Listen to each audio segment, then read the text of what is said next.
Everyone, welcome back to my channel tales of কু। সবাইকে merry Christmas. তো সকালবেলা আমরা কিভাবে সেলিব্রেট করেছিলাম তোমাদেরকে তো আগের ব্লগে সেটা শেয়ারই করেছি, কিভাবে আমরা দুজনের জন্য গিফট এনেছিলাম, লাইক সান্টা ক্লজ গিফট এনেছিল। যাই হোক, তো সন্ধ্যেবেলা আমরা গিয়েছিলাম নেক্সাস মলে একটুখানি ঘোরার জন্য, কারণ ওখানে সামনেটা না ওই মেলা কাইন্ড অফ বসেছিল, ওই হস্তশিল্প মেলা আমাদের ওখানে যেরকম কলকাতায় বড় করে হয়, ছোটোখাটো একটা হস্তশিল্প মেলা।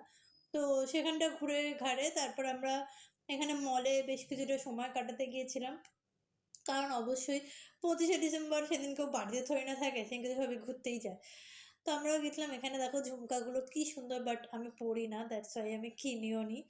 তো এখানে আমার একটা রিং খুব পছন্দ হয়েছিল, বাট রিংটা বড্ড বেশি দাম বলছিল, সেজন্য কিনিনি। তো তারপরে ভেতরে গেলাম, ওখানে ওয়েস্ট সাইডে গেছিলাম। ওয়েস্ট সাইডে গিয়ে তোমরা দেখতে পাবে ব্লগে, আমি তো আমার একটা ব্যাগ বিশাল বিশাল বিশাল পছন্দ হয়েছিল। তো অনেকক্ষণ ধরে আমি ব্যাগটাকে নিয়ে ভাবছিলাম নেবো কি নেবো না, কারণ দামটা একটু বেশি ছিল। তো আর রূপাঞ্জন ওখানে একটা প্যান্ট কিনেছে, ওর অফিসে পরার একটা ফর্মাল প্যান্ট। তো যাই হোক, এখানে হচ্ছে নেক্সাস মলে ঢুকছিলাম আমরা, সেই জায়গাটা আর কি। এই জায়গাটাও তোমাদের সাথে ভিডিওটা তোমরা দেখবে, কি সুন্দর করে ডেকোরেট করেছে চারিদিকটা, কি সুন্দর সুন্দর ডেকোরেট করেছে চারিদিকে, এত টেডি বিয়ার ছিল।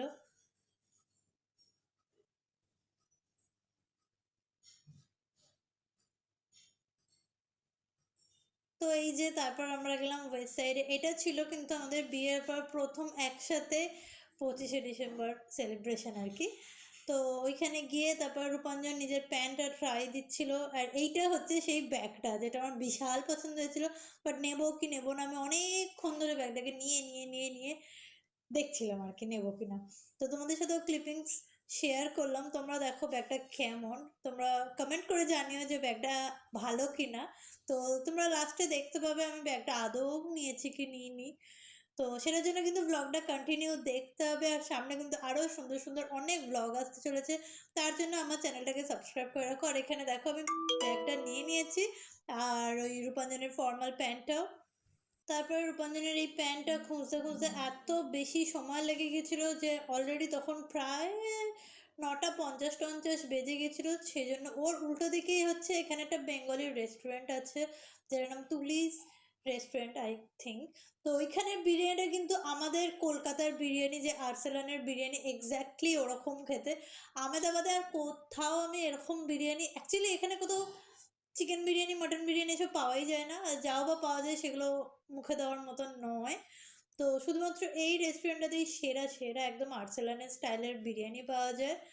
তো এই যে এইটাই হচ্ছে সেই রেস্টুরেন্ট। আর এখানে শুধু বিরিয়ানি নয়, এখানে সমস্ত রকম বেঙ্গলি, যে আমাদের কলকাতা ওয়েস্ট বেঙ্গলের যে খাবার দাবারগুলো সমস্ত পাওয়া যায়, এখানে মিষ্টিগুলো শেয়ার করছিলাম তোমাদের সাথে। তো ওখান থেকে আমরা দুজনে দুটো চিকেন বিরিয়ানি নিয়ে নিলাম, নিয়ে চলে এলাম বাড়ি। তো ব্লগটা এখানেই এন্ড করছি। ভিডিওটা তোমাদের যদি ভালো লেগে থাকে তাহলে প্লিজ আমার চ্যানেলটাকে একটু সাবস্ক্রাইব করে দিও। দেখা হচ্ছে তোমাদের সাথে নেক্সট ভিডিওতে। সামনে অনেক ভালো ভালো ব্লগ আসতে চলেছে, সেগুলো দেখার জন্য আমার চ্যানেলটাকে অবশ্যই সাবস্ক্রাইব করে